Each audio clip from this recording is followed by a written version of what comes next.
Hello, नमस्कार, आदाब। मैं हूं मोहम्मद अहमद काज़मी, लेकर आया हूं आपका पसंदीदा कार्यक्रम आपके रूबरू। ईरान के मुख्तलिफ इलाकों में इंटरनेट की सहूलत में काफ़ी फ़र्क है। हमने पिछले कुछ दिनों में कुम से इंटरव्यू किए कई लोगों के, और इंटरनेट ठीक ठाक रहा। लेकिन आज हम एक बार फिर कोशिश कर रहे हैं, तेहरान से अहमद अब्बास साहब से बात कर रहे हैं। अहमद अब्बास साहब से काफ़ी दिन हो गए बात किए, बहुत ही गहराई है उनकी मालूमात में। और वो ईरान रेडियो हिंदी के सीनियर जर्नलिस्ट हैं, और एक लंबे अरसे से वहाँ ईरान में हैं, तजर्बात हैं, समाजी ज़िंदगी जानते हैं, सियासत जानते हैं। आपने अब से पहले उनके बहुत से वीडियोस काफ़ी पसंद किए हैं। उन्हें ईरान की जो फौजी ताकत है उसकी मालूमात भी काफ़ी गहरी है। आज हम उनसे बात करेंगे, ये समझेंगे कि आखिर ये 2 बार जंग हो चुकी, 13 दिन की, फिर 40 दिन की, अब फिर धमकियां हैं कि ईरान पर हमला होगा। आखिर दुश्मन क्या इससे हासिल कर सकेगा?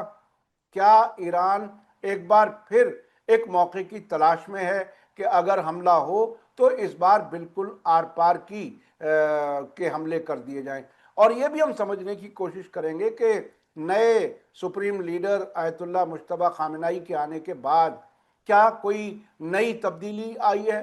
क्या ये समझना कुछ लोगों का, जो वेस्टर्न मीडिया कहता है कि ये और ज़्यादा हार्ड लाइन है, शायद पहले ज़्यादा बेहतर था आयतुल्ला सैयद अली खामेनेई के दौर में, ये सब चीज़ें ऐसे सवालात हैं जो लोगों के जहन में बहुत गूंज रहे हैं। अहमद अब्बास साहब, वेलकम है आपका। मीडिया स्टार वर्ल्ड को आपने वक्त दिया, उसके लिए बहुत बहुत शुक्रिया।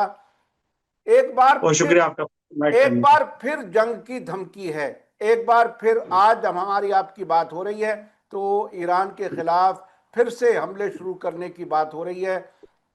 इसराइल में हाई अलर्ट है, और ऐसा लगता है कि शायद किसी भी मिनट ईरान के खिलाफ फिर हमले शुरू हो सकते हैं। आप कैसे देख रहे हैं? जी, बहुत बहुत शुक्रिया आपका प्रोग्राम में इनवाइट करने के लिए। और बिल्कुल आप बजा फरमा रहे हैं कि कशीदगी बहुत ज़्यादा बढ़ी हुई है।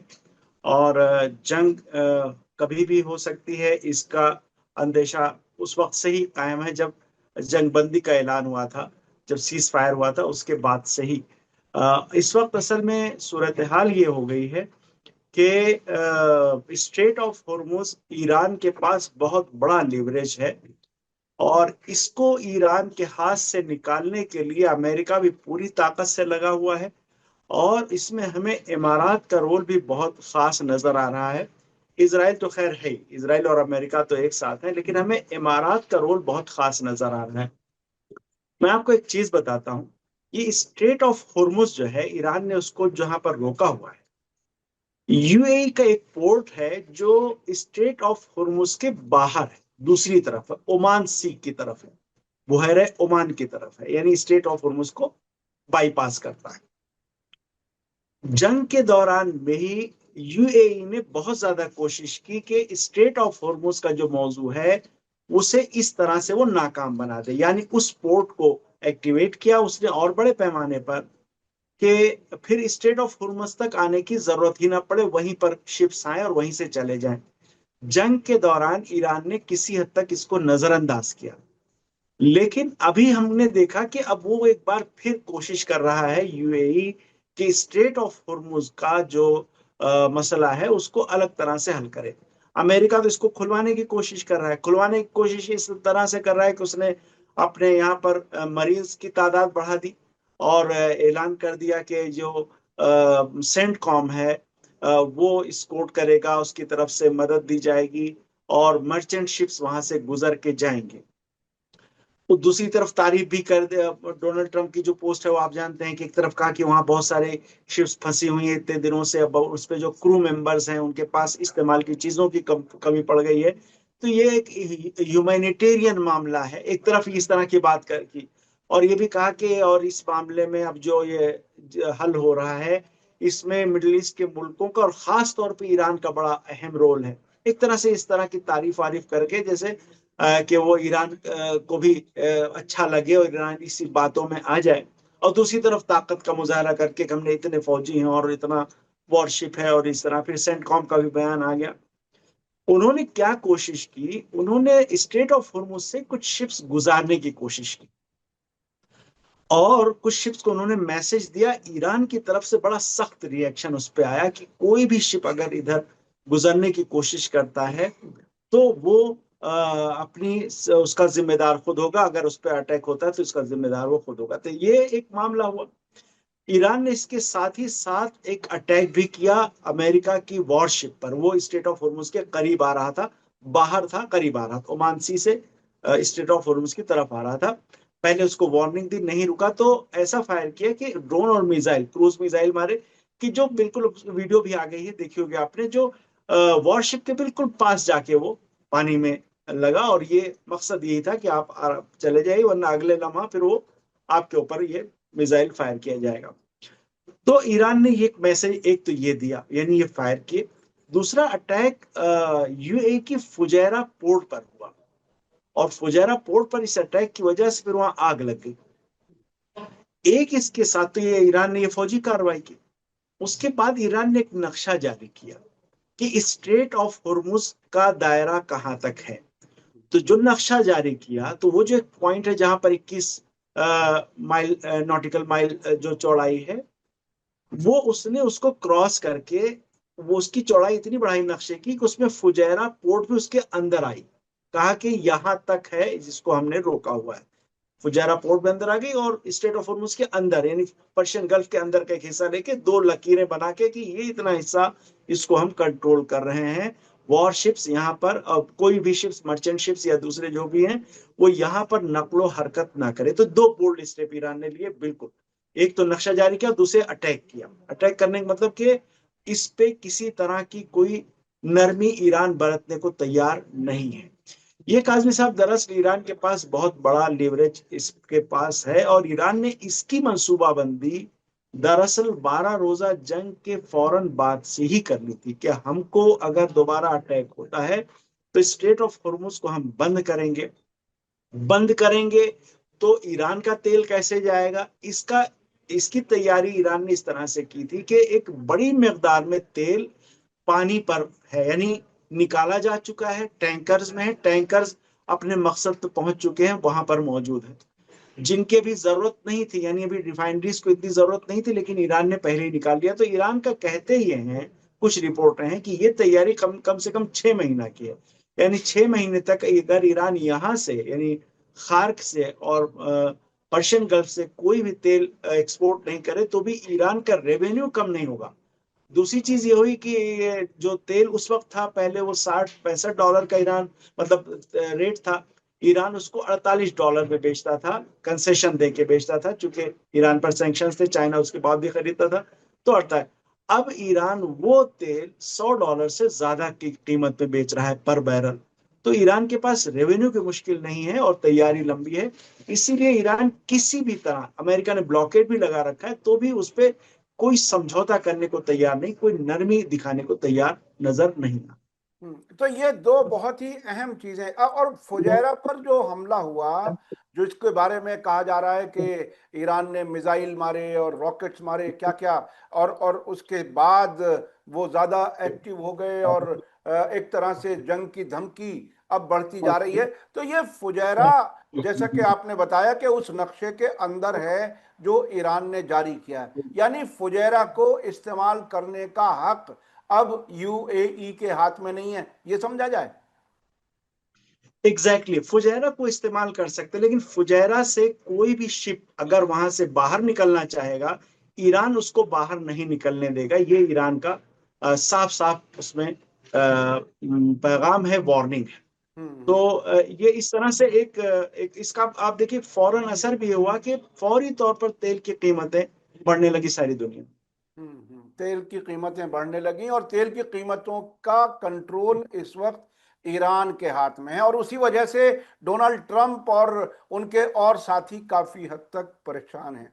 अभी इस वक्त जो तीसरे दौर की लड़ाई शुरू होने के इम्कान नजर आ रहे हैं, जिसका मुसलसल खबरें आ रही हैं, रेड अलर्ट और तैयारियां और अमेरिका की तरफ से भी धमकियां एक तरफ बातचीत के इशारे होते हैं, एक तरफ धमकी जंग शुरू करने की। इसके लिए कितना तैयार है ईरान, क्या कुछ है ताकि थोड़ा सा एग्जैक्ट मालूम हो कि अब आने वाली जो जंग होगी वो ईरान, उसके मकासद खास क्या क्या हो सकते हैं, क्या कुछ हासिल करना चाहेगा अगर जंग शुरू कर दी गई अमेरिका और इसराइल की तरफ से? काजमी साहब, इसकी तैयारी तो ईरान की इतनी बड़े पैमाने पे है कि अब जो चीजें हमने रिपोर्टों में देखा, जो डिस्कशन हो रहे हैं उसमें जो देखा, तो उसको देख के हमें ये समझ में आया कि एक्चुअली ईरान की तैयारी इससे पहले भी थी और ताकत भी थी। यानी टारगेट्स फिट थे, हमले कैसे किए जाएंगे वो प्लान बिल्कुल तैयार था, इसे एग्जीक्यूट कैसे कहां कहां से करना ये प्लान ईरान ने पहले से ही तैयार कर रखा। वो क्या है, आपने भी देखा इस जंग में एक हद तक ये स्ट्रेट ऑफ हॉर्मुज कंट्रोल हुआ, लेकिन ईरान ने रेड सी वाला रास्ता बंद नहीं किया।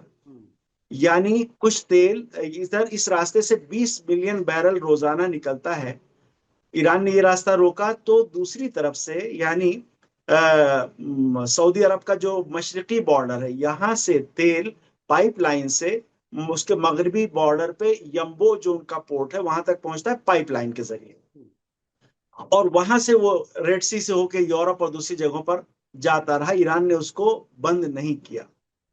जबकि ये पाइपलाइन क्या है, इसकी पूरी डिटेल है कि पाइपलाइन कितनी लंबी है, बीच में कितनी जगह पर इसमें पंप लगाए गए हैं कि उसका प्रेशर बढ़े, प्रेशर कम रहे। चूंकि इतना लंबा रास्ता है तो यहां से वहां तक तेल कैसे जाएगा, तो प्रेशर बढ़ाने के लिए जगह जगह पर पंप लगाए गए हैं, वो हैं। उसके अलावा खुद वो पोर्ट जहां पर जाके ये पाइपलाइन खत्म होती है, ये सारे टारगेट्स सेट हैं। अगर इसको ईरान पे प्रेशर आया, ईरान अगर इसको बंद करना चाहेगा तो बहुत आसानी से इसको बंद कर सकता है।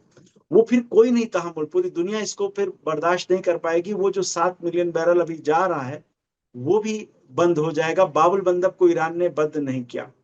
उसके अलावा ईरान के टारगेट पे, निशाने पर इंफ्रास्ट्रक्चर अच्छा खासा बड़ी मकदार में है। एक फुजैरा की जो मैं बात कर रहा था, खुद खुद फुजैरा और यूएई के अंदर काफी ऐसे टारगेट्स हैं जो पूरी तरह से तैयार है, लिस्ट है और मौजूद है।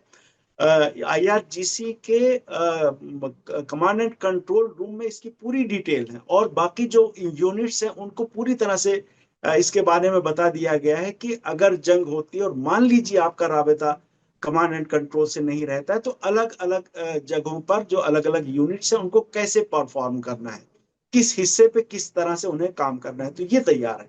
यानी क्या होगा, अगले मरहले में पूरी दुनिया की ऑयल मार्केट से ये तेल काफी मकदार में खत्म हो जाएगा अगर जंग शुरू होती है। तो अगर ईरान पे अटैक किया जाता है तो ये तैयार है। इंफ्रास्ट्रक्चर ईरान ने जो रखा है, जिसकी लिस्ट तैयार है, जिसको ईरान ने अब तक नहीं हिट किया है, वो ऐसा है कि अगर उसको हिट किया ईरान ने और मारना चाहेगा तो मारना ईरान के लिए बहुत आसान होगा। ये सबको पता है, सबको यकीन है। तो तेल आइंदा बहुत बरसों तक निकल नहीं पाएगा। ईरान इस वजह से भी उसको अटैक नहीं कर रहा है कि बहुत बड़ा क्राइसिस आ जाएगा। ये उस वक्त के लिए कि अगर अमेरिका बिल्कुल पूरी तरह से दीवानगी पर उतर गया तो ईरान इसका जवाब कैसे देगा। यानी ईरान के अगर इंफ्रास्ट्रक्चर को बड़े पैमाने पर तबाह करने की कोशिश की गई और ये हुआ कि भाई जितने पुल हैं उनको मार दिया जाए, जो रेलवे लाइन है उनको काट दिया जाए, और इस तरह से अगर अटैक अंधाधुंध हमले होने लगे, तो ईरान उसके जवाब में जो कर सकता है वो ये है कि फिर इस पूरे रीजन से अमेरिका ने जो उम्मीदें लगा रखी हैं, यूरोप ने जो उम्मीदें लगा रखी हैं, वो उम्मीदों पर पूरी तरह से पानी फिर जाएगा।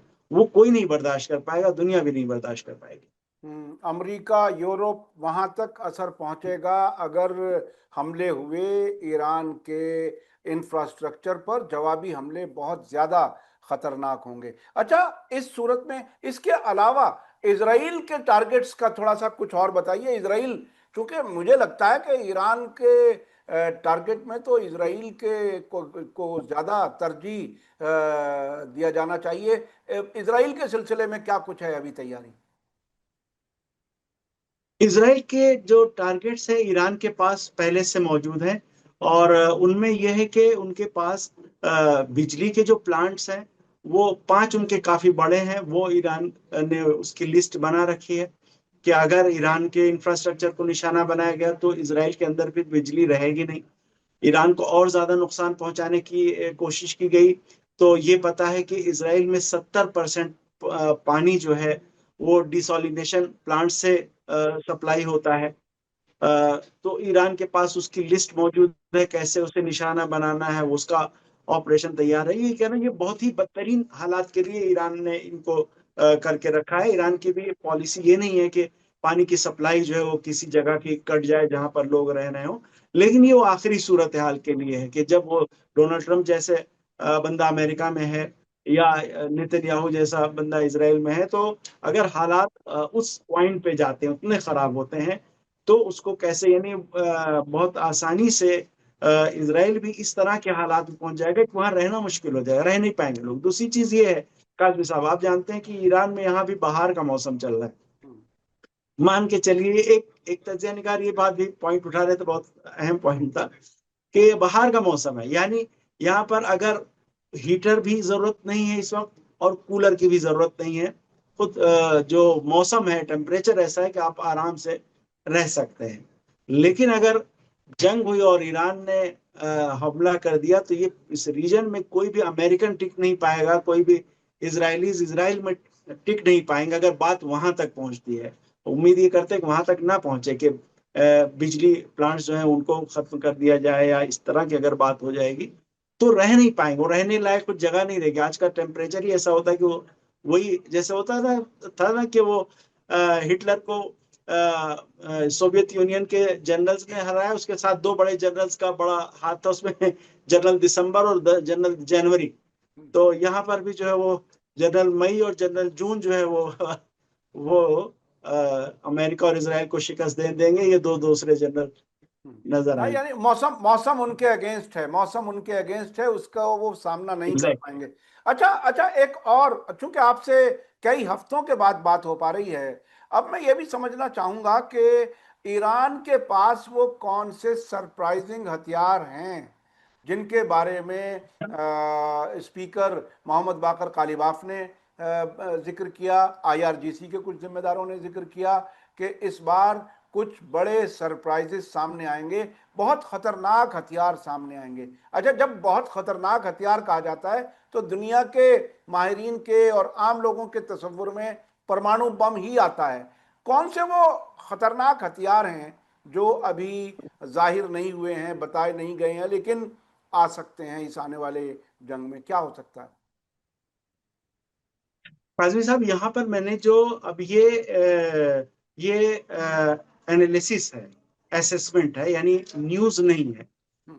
लेकिन मैंने इस तरह के जो डिस्कशन देखे हैं उसमें ये मुझे पता चला है कि ईरान ने जो मिसाइल डेवलप किए हैं उनमें वॉर हेड्स बहुत बड़े तैयार हुए हैं, काफी बड़े और पावरफुल वॉर हेड्स, जो काफी ज्यादा, यानी जो मिसाइल यूज हुए उनके मुकाबले में वो कहीं ज्यादा तबाही फैला सकते हैं, काफी बड़े पैमाने पर।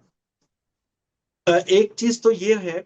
और दूसरी चीज ईरान की ये है कि जो ड्रोन्स के सिलसिले में बहुत बड़ा काम हुआ है, कि जैसे पता चला हजारों की तादाद में हमले हो जाएं और एक बारगी की पूरा का पूरा एरिया जो कुछ है, पता चला वहां हर जगह, कहीं यहाँ यहाँ हर जगह जगह पे ड्रोन गिरे। एक ये है बड़ी एक एक स्ट्रेटेजी। दूसरी चीज एक और है जो मैं ये भी डिस्कशन में देखता हूँ, यानी मीडिया के डिस्कशन में, वो ये है कि ईरान ने ये जो, आपने न्यूक्लियर वेपन की बात की, तो न्यूक्लियर वेपन तो ईरान ने बनाया नहीं, बनाना नहीं चाहता, ऐलान कर चुका है। लेकिन ईरान ऐसे पॉइंट पे है कि जब चाहे बना ले, ये सबको पता है। ईरान इस चीज को कायम रखे हुए, ये ईरान की स्ट्रेटेजी है कि इस जगह पर, अब ये वही कह रहा हूं कि ये असेसमेंट और डिस्कशन में है, ये एनालिसिस, कि ये जो स्थिति है कि हम जब चाहें बना लें, ये किस लिए है? ये डिटरेंस के लिए है कि अगर ईरान के खिलाफ न्यूक्लियर अटैक की, चूंकि हमला करने वाले दोनों दोनों न्यूक्लियर पावर है, अगर ईरान के खिलाफ न्यूक्लियर हमले की तरफ बढ़ने की कोशिश हुई, तो ईरान के पास ये ताकत है कि उसी अंदाज में जवाब दे दे। ये यहाँ के मीडिया डिस्कशन में मैं ये चीज देख रहा हूँ। तो ये ईरान की स्ट्रेटेजी है डिटरेंस की, न्यूक्लियर डिटरेंस की, कि न्यूक्लियर हमला कैसे रोकना है, उसका डिटरेंस। तो दो तरह के नजरिए, एक तो ये कि हमें एटमी वेपन बना लेना चाहिए डिटरेंस के लिए, ताकि कोई एटमी हमला ना करे। दूसरा नजरिया नहीं, हम इस पॉइंट पर अगर खड़े हैं यही हमारे लिए डिटरेंस है।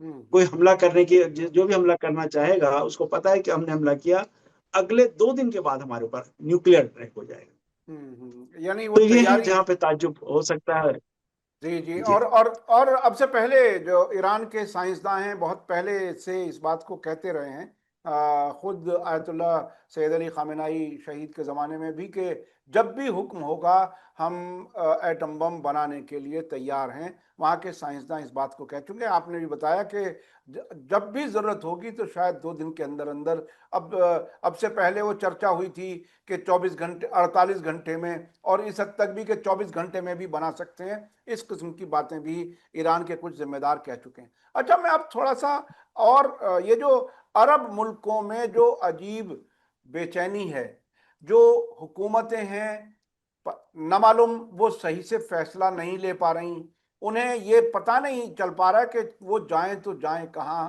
अमेरिका के चंगुल से पूरी तरह से बाहर नहीं, ईरान दुश्मन के तौर पर सामने खड़ा है। ऐसी हालत में इन मुल्कों में और अब आने वाले वक्त में क्या हो सकता है, क्या इम्कानात हैं? कोई कोई बड़ी तब्दीली होगी, जिसे कहते हैं चेंज ऑफ हार्ट होगा, कि वो एकदम ईरान से आकर के गले मिल लें, या क्या होगा? ये टकराव बढ़ेगा अभी किस किस सूरत में? और अभी हज का सीजन नजदीक है, लोग हाजी जाने लगे हैं सऊदी अरब में, वो भी पूरी दुनिया से मुसलमान वहां हज के लिए भी पहुंचेंगे। ऐसी हालत में जंग के कॉम्प्लिकेट होने से क्या क्या कुछ हो सकता है? देखिए, जो अरब मुल्कों की सूरत हाल है काजमी साहब, वो तो ऐसे ही है कि जैसे लगता है ना कि वो अलबत्ता इस मुहावरे का अलग माना में इस्तेमाल है कि वो जिनकी कश्तियां कश्तियां जल गई हों, जिन कश्तियों पे सवार है, कश्तियां जला देना तो एक दूसरा वाकया है कि साहब वो बहादुरी से लड़ने की तरफ इशारा है। लेकिन उनके साथ कुछ ऐसा हुआ है कि वो जिस नाव पे सवार थे, एक बारगी उन्हें लगा कि वो नाव तो खुद ही डूब रही है। और इन्होंने इसके लिए, जैसे छोटी छोटी बोट्स रखी जाती हैं, बड़ा शिप होता है डूबने लगता है, छोटी बोट्स होती है लाइफ बोट्स, उनके जरिए आदमी अपने आप को नजात दे लेता है। इन्होंने उस सिनेरियो के लिए कुछ सोचा नहीं था।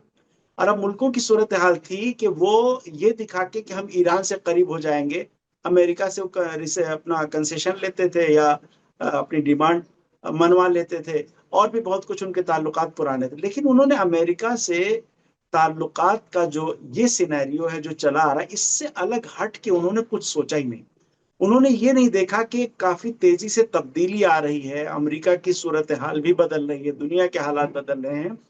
तो इस वजह से वो इस वक्त बड़े सख्त शीशो पंज में है। आपने देखा कि सऊदी अरब ने फौरी तौर पर जाके पाकिस्तान से कुछ फौजी ले आके अपने यहाँ तैनात किए, इतना ज्यादा उसको खौफ है।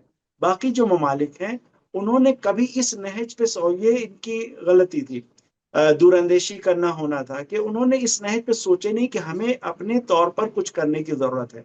यानी इलाके को ही हम अपने आप को इस तरह से हालात पैदा करें कि कोई सेटअप यहीं का रीजनल हो, जिसमें सारे ममालिक, जो जाहिर पड़ोसी ममालिक नहीं रहेंगे, कहीं जाने वाले नहीं, तो कुछ ऐसा सेटअप तैयार हो कि दुश्मनी के बजाय एक ताउन रहे, ताउन ना भी रहे तो कम से कम दुश्मनी ना रहे। इस पे उन्होंने कोई काम नहीं किया। ईरान की वैसे कोशिश अब इसी तरफ है कि कोई ऐसा सेटअप बने जो ममालिक आपस में मिल के इस इलाके को संभाले। लब ये है कि इन मुल्कों को समझना पड़ेगा कि हाँ, अब वो वक्त आ गया है और हमें इस तरफ आगे बढ़ने की जरूरत है। जिस पैटर्न पे हम चले आ रहे थे वो अब काम नहीं, देखिए यूरोप में नहीं काम कर रहा है। अब देख लीजिए कि अमेरिका ने जो यूरोप को सिक्योरिटी फराहम की थी, अब यूरोप में हालात देख लीजिए। अमेरिका ने जर्मनी से अपने फौजी निकाले, और यूरोप को पूरी तरह से अंदाजा हो गया कि अभी जो है हमें खुद अपने आप को देखना है। ये चीज इन मुल्कों को अगर समझ में आती है तो बहुत से रास्ते खुल सकते हैं, बहुत से मामलात बहुत आसानी से हल हो सकते हैं। किसी हद तक कुछ ममालिक इसको समझ रहे हैं, जैसे कतर के सिलसिले में कहते हैं, या मतलब ओमान की जैसे पॉलिसी की तारीफ की जाती है, ओमान ने दूरंदेशी रखी।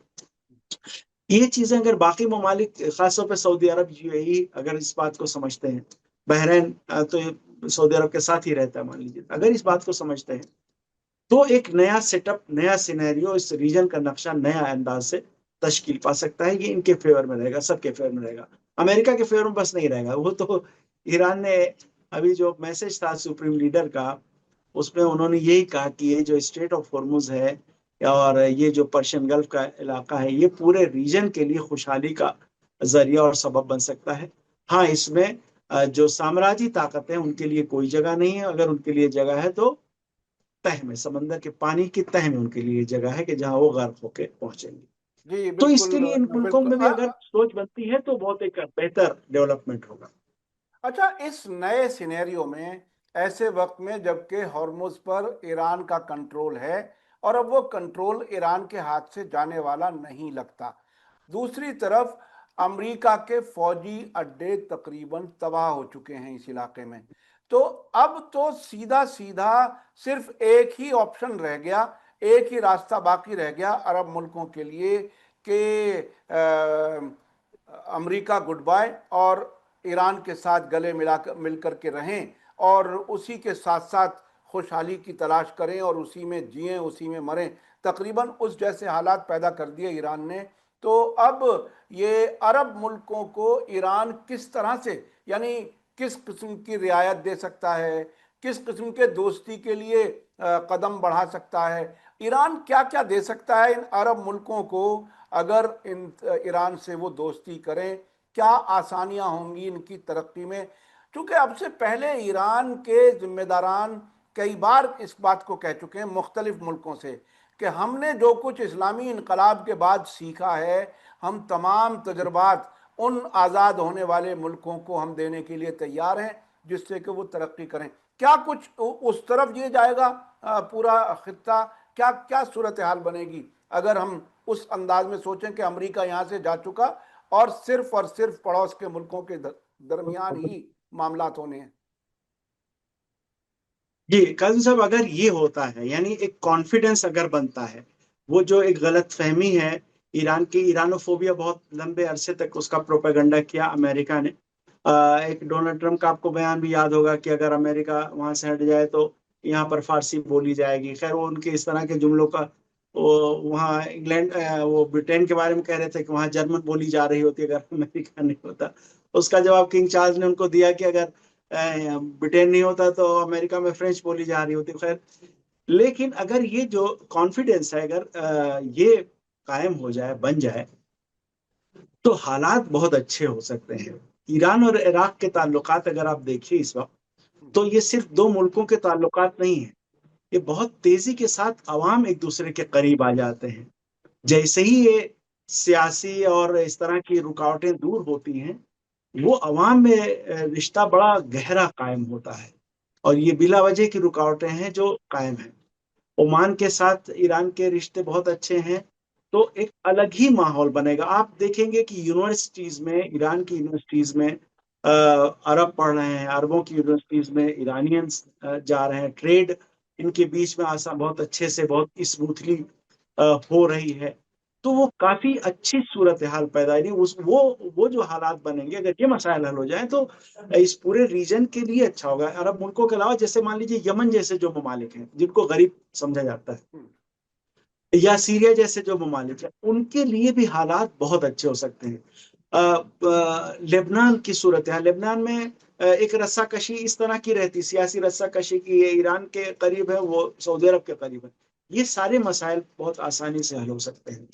और ईरान ने जो माहौल रखा, ईरान के अंदर वो फिरका वाराना हम आहंगी का माहौल ना, यहाँ शिया सुन्नी का टेंशन कभी नहीं सुनने में आया, कभी किसी तरह का टकराव हमें देखने में नहीं आया। तो एक बिल्कुल अलग माहौल, जो बिला वजह की दुश्मनी खड़ी कर दी गई थी, अरब और ईरानियन, अरब और अजम, शिया और सुन्नी, और इस तरह के जो बिला वजह के झगड़े जो बहुत ज्यादा बिल्कुल लिया के फ्रंट पे उनको कर दिया गया, तो वो साइड में हो जाते और हो जाएंगे ऐसे सिनेरियो में। और एक बड़ा अच्छा माहौल बनेगा, बहुत अच्छे हालात हो सकते हैं अगर इस तरफ जाता है फिर तो। जी, इससे बहुत ही नज़दीकियां बढ़ेंगी और दुनिया भर में न सिर्फ अरब और अजम बल्कि पूरी दुनिया में मुसलमानों के दरमियान इत्तेहाद होगा और इंसानियत, ख़ास तौर पर जो आज़ादी पसंद लोग हैं वो किसी भी मज़हब के हों, मैं समझता हूँ उस ईरान की सोच को साथ इस वक्त खड़े हुए हैं। अच्छा, हमारे पास अब वक्त थोड़ा सा कम रह गया, भारत और ईरान के रिश्तों के बारे में मैं जानना चाहता हूँ अब क्या सूरत हाल है आपके यहाँ इस वक्त। भारत के कई मीडिया के नुमाइंदे वहां पर मौजूद हैं, वहां से रिपोर्टिंग हो रही है, ज़मीनी रिपोर्टिंग हो रही है, आवाम के जज्बात दिखाए जा रहे हैं उनमें सोशल मीडिया वाले भी हैं और मेन स्ट्रीम मीडिया वाले भी हैं। ये बहुत कम होता है। और भारत के मीडिया भारत अपनी आंखों से देखे, ये बहुत लोग कहते हैं कि दुनिया को समझना चाहिए अपनी आंखों से। अब से पहले वेस्टर्न मीडिया को ही हमारा यहाँ का मीडिया कॉपी करता रहा है, बताता रहा है। अभी अब क्या लगता है, ये जो तेल गैस की परेशानी भारत में भी आ रही है, और मोदी सरकार के और इजराइल के ताल्लुकात किसी से छुपे हुए नहीं हैं। अब ईरान में क्या सोच बन रही है भारत के मुतालिक?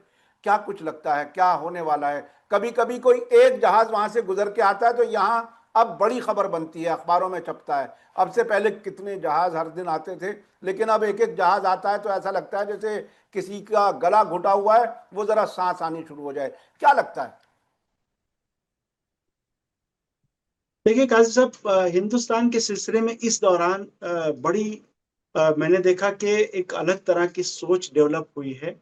जबकि हम जब से ईरान में हैं ये देखा कि ईरानियंस जो हैं वो हिंदुस्तान से खास लगाव रखते हैं, हिंदुस्तानियों को बहुत पसंद करते हैं, बहुत मोहब्बत से मिलते हैं, और खुद हिंदुस्तान के बारे में उनके तासुरात बहुत अच्छे रहे। लेकिन हमें अब इधर ये देखने में आ रहा है कि इस जंग के जस्ट पहले हिंदुस्तान के पीएम ने इजराइल का जो दौरा किया, मैं ये देखता हूँ आम लोगों की जबानों पर है। आम लोगों की जबान का मतलब कि आप ये मान के चलिए जिनका मीडिया से कोई लेना देना नहीं है, जो बिल्कुल आम पब्लिक है, वो भी इस दौरे का जिक्र कर रही है। और बार बार ये तस्करा हो रहा है कि भाई ये हिंदुस्तान का जो रुख है वो बिल्कुल अच्छा। हिंदुस्तान की तरफ से जो ताजियत देने में 5-6 दिन की जो ताखिर हुई, उस बात पे मैं देख रहा हूँ कि यहाँ डिस्कशन हो रहा था। यानी खुद मीडिया में इस बात पे डिस्कशन हुआ कि 5 दिन बाद 6 दिन बाद जो है वो वहाँ की हुकूमत की तरफ से ताजियत दी गई। जबकि हिंदुस्तान के साथ ताल्लुकात ईरान के जो थे वो तो अपनी जगह, खुद रहबर इनकलाब जो है वो हिंदुस्तान का उन्होंने बड़ा तवील दौरा किया था 1981-82 में। और आपके चैनल पे मैं पहली बार बताऊं कि जो नए सुप्रीम लीडर हैं अयतुल्लाह मुज्तबा खामनेई, वो भी हिंदुस्तान के दौरे पर जा चुके हैं उसी वक्त। वो साथ में गए थे, रहबर इनकलाब के साथ में थे, उस वक्त बहुत छोटे थे। और एक चीज अब और बताऊं, नए सुप्रीम लीडर की जो अहलियां हैं थी शहीद हो गई। इसराइल ने, अमेरिका ने अटैक करके अभी जो 28 फरवरी को जिनको शहीद कर दिया, वो 2-3 साल पहले हमदर्द यूनिवर्सिटी में एक कॉन्फ्रेंस हुई थी अयतुल्लाह खामनेई के ऊपर, उनके नजरियात पे। उसमें शिरकत के लिए वो भी गई थी और बड़े अच्छे तासुरात थे उनके। वापस आके उन्होंने उस दौरे के बारे में नए सुप्रीम लीडर, उस वक्त नए सुप्रीम लीडर नहीं थे, उनको जो उन्होंने बताया तो बड़े अच्छे तासुरात थे उनके। तो इस तरह का लगाव ताल्लुकात रहे हैं।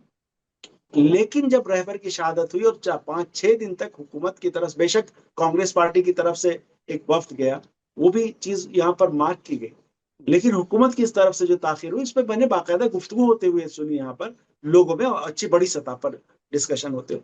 तो ये इस तरह का जो माहौल बना, ये बड़ा वो है, इसको वाकई इसको वो करने की जरूरत है। अगर वाकई हिंदुस्तान की यही पॉलिसी है, गवर्नमेंट ने यही पॉलिसी बनाई, तो नहीं मालूम, अलग बात है, वो अपने हिसाब से सोचा होगा। लेकिन इस वक्त जो है सूरत हाल ये बनी है, चाबहार हिंदुस्तान के हाथ से ले लिया जाए, इस पर बहुत ज्यादा ताकीद है। यहाँ पे जो थिंक टैंक्स हैं, मैंने कुछ के आर्टिकल देखे और वो इस तरह की बात कर रहे हैं कि ये हिंदुस्तान ने बिला वजह इसको हाईजैक करके रखा हुआ है, खुद कुछ कर नहीं रहा है, और ईरान को भी चाहिए कि इस पर थोड़ा डिसाइसिव जो है वो फैसला करे, हिंदुस्तान को बाहर करे, इस पे हमारा नुकसान हो रहा है। तो इस तरह का माहौल हिंदुस्तान के सिलसिले में बन रहा है और बना हुआ है, सोच है जो हर सतह पर, अवामी सतह पर मैंने बताया, उसके अलावा जो ये मीडिया के जो डिस्कशन होते हैं, वो जो थिंक टैंक की सतह पर जो आर्टिकल्स लिखे जा रहे हैं, जो सोच है वो, उसमें इस तरह की बातें हो रही हैं, जो कि वाकई सोचने की बात है, इस पे गौर करने की बात है हिंदुस्तान के जो मुताल्लिका इदारे हैं उनकी तरफ से। अच्छा, बिल्कुल हमारे पास थोड़ा सा वक्त रह गया। आखिर में देखिए, एक सवाल बार बार हॉन्ट करता रहता है जहन में कि क्या फिर जंग होगी आखिर में? एक एक मिनट के अंदर अगर आप कुछ एक तर्जीह के तौर पर बता सकें, इम्कान के तौर पर, क्या लगता है अभी क्या क्या अगले 2 दिन में 4 दिन में कोई जंग हो सकती है क्या?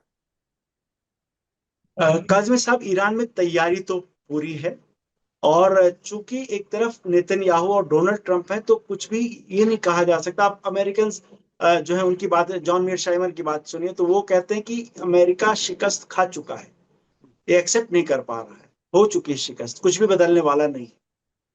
तो हो सकता है वो अटैक करें, लेकिन ईरान में ये यकीन है कि अगर अटैक हुआ तो हम उसका सामना करने के लिए पूरी तरह तैयार है, हमारे पास प्लान है, हमको कैसे इससे निपटना है उसके लिए हम पूरी तरह से तैयार हैं। तो जंग हो सकती है या नहीं हो सकती, इसके चांसेस हैं, इनकार नहीं किया, लेकिन जंग अगर हुई तो नतीजा इससे अलग नहीं होगा जो अभी है, इससे कुछ बदलने वाला नहीं।